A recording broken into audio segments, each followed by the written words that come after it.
Hi everyone, welcome to a new topic for purposive communication. At this point, we will talk about avoiding plagiarism, particularly focusing on paraphrasing and summarizing. Let us begin. The objectives for today's lesson are the following: discuss the processes of paraphrasing and summarizing, explain ethical responsibility of writers in avoiding plagiarism, and lastly, summarize and paraphrase given reading materials. Let's go to the discussion proper. Plagiarism is when you represent someone else's work as your original work. This can happen when you copy and paste without naming the author or source. So, plagiarism is something that we want to avoid. When we plagiarize, we get the credit which was supposed to be given to the person who originally written or who wrote or created certain thing, or particularly in this case, a write-up. So we have to make sure that we give credit where credit is due. If we plagiarize, then you're stealing someone else's work. So plagiarism is considered unethical due to the following reasons. Number one, it's intellectual theft. So the idea came from someone else, but you're claiming that it's yours. So when you also commit plagiarism, you're breaking the trust. You have to make sure that you also create output originally written by yourself or created by yourself, because if someone else identifies or discovers that you have stolen an idea, then it breaks your trust. It also destroys your reputation. Third, reduced honor. So this talks about the reputation that you have. If you are identified as someone who plagiarized an output, then others will look differently at you. Another thing, it's considered unethical because it has legal consequences. Under laws, we do have now punishments for those people who are committing plagiarism, especially when they are copyrighted. And lastly, of course, it's academic dishonesty. So in the context of education, we have to make sure that we don't plagiarize output, because when your professors or teachers discover that you have plagiarized an output, it's considered academic dishonesty. And when you commit academic dishonesty, it has a repercussion. So according to our handbook, it may result to suspension and expulsion eventually. So what are the ways to avoid plagiarism? One way for us to avoid plagiarism is paraphrasing. So paraphrasing is rewriting the writer's ideas in your own words, and you also name the writer. So you keep the meaning, all right? You also change the words and the word order. So you paraphrase it, you interchange some of the words as long as it still has the same meaning, and then you give reference to the person who have written it. Let me share with you an example. One of the answers of Catriona Gray in the Miss Universe pageant in 2018 was, working in some of the poorest areas of my country, I found that it was a lack of child support, not poverty, that killed their dreams. So let's take this example and paraphrase it. So here's the paraphrase text. What destroys a child's dream is not the lack of resources, but rather the absence of support. Catriona Gray learned this while she was working in the poorest parts of the country.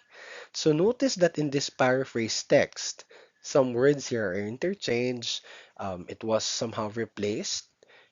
The words here are used particularly at a new word or your own word, but eventually we still name the original, or we gave credit to Catriona Gray, who gave an idea about the quotation which we have read, or the main idea of the statement that we have paraphrased.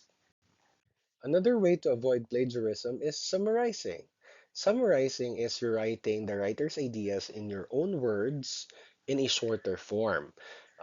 When you are summarizing an article, you have to keep the author's main ideas, meaning to say, whatever the author intends in the original text, it should still be the same.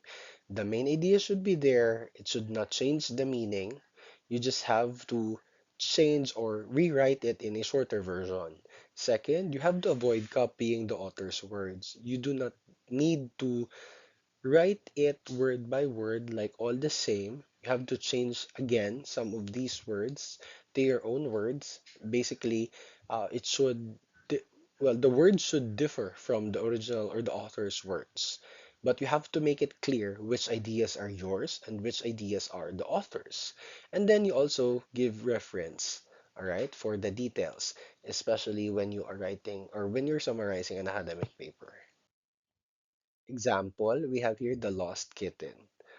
Once there was a little kitten named Whiskers who wandered away from home while running after a butterfly. His owner, Sarah, searched everywhere for him but couldn't find him. Whiskers spent the night alone in the park, feeling scared and lonely. The next morning, Sarah found him hiding under a bush and brought him home. From then on, Whiskers never stayed too far from home again. So let's summarize this text. All right, let's see what changed, what differs from this original text. Whiskers, a kitten, got lost while chasing a butterfly. Sarah, his owner, looked for him but couldn't find him. Whiskers spent the night in the park and was scared. The next day, Sarah found him and took him home. After that, Whiskers stayed close to home. Notice that this part or this summarized text is, well, it's a shorter version. Again, it's summarized. But there are some words that was omitted, particularly on the original text or from the original text, basically because they are just an addition, like something that expresses emotion or expresses opinion, but it's just like a summarized version. So even if it's a shorter version, it has the same meaning. It has the same main idea. It still represents the same story which was covered in the original text. So that's how we avoid plagiarism. Two ways on how to avoid plagiarism. In the next lesson, we will discuss more. All right, we'll discuss we will discuss referencing, okay, as part of it, which we will talk about citations. All right, but this time, this lesson only focuses on paraphrasing and summarizing. So again, paraphrasing is you use your own words, but you give citation and you mention the author in the paraphrased version. And summarized text is making the longer article or longer text in a shorter version, but the main idea is still there. Okay, now at this point, you will be doing your skill building activity. So, in this first skill building activity, you will have to give three reasons why we should avoid plagiarizing other people's works. So, what are the reasons? Why should we avoid plagiarism or plagiarizing other people's words? Now, at this point in time, you will have to answer the check your understanding, but this written check your understanding, you will have to write on a one half crosswise since you will be paraphrasing at the same time summarizing a certain text. You can rely on your module to get the articles wherein you will be paraphrasing and summarizing these texts, put it on a one half crosswise, and should be submitted during our next face-to-face class.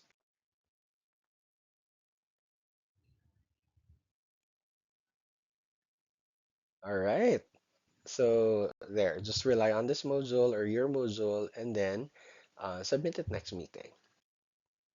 So before we end this lesson, let's look into the conclusion part or the conclude part and check for frequently asked questions. Can facts be copyrighted? Yes, in some situations. Any facts that have been published as a result of individuals' research are considered the intellectual property of the author. So once it has been copyrighted and your someone else has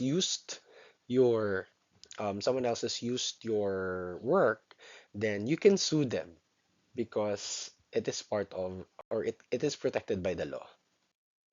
Do I have to cite sources for every fact I use? No, you don't need to cite or you don't have to cite sources for facts that are not the result of unique individual research. Facts are readily available from numerous sources and generally known to the public are considered common knowledge. So there are facts that are considered common knowledge and common knowledge you don't have to cite sources for this. However, others needs to be cited because they are protected by the law. Okay, again, copyright laws, something that needs to look into, particularly for us not to be sued by people who originally wrote articles or art works, especially for those published. So that ends our lesson. I'll see you next week, and I hope that you learned paraphrasing and summarizing in this session. That's just a quick discussion for it. Good luck with your task, and I'll see you next week. Goodbye, everyone.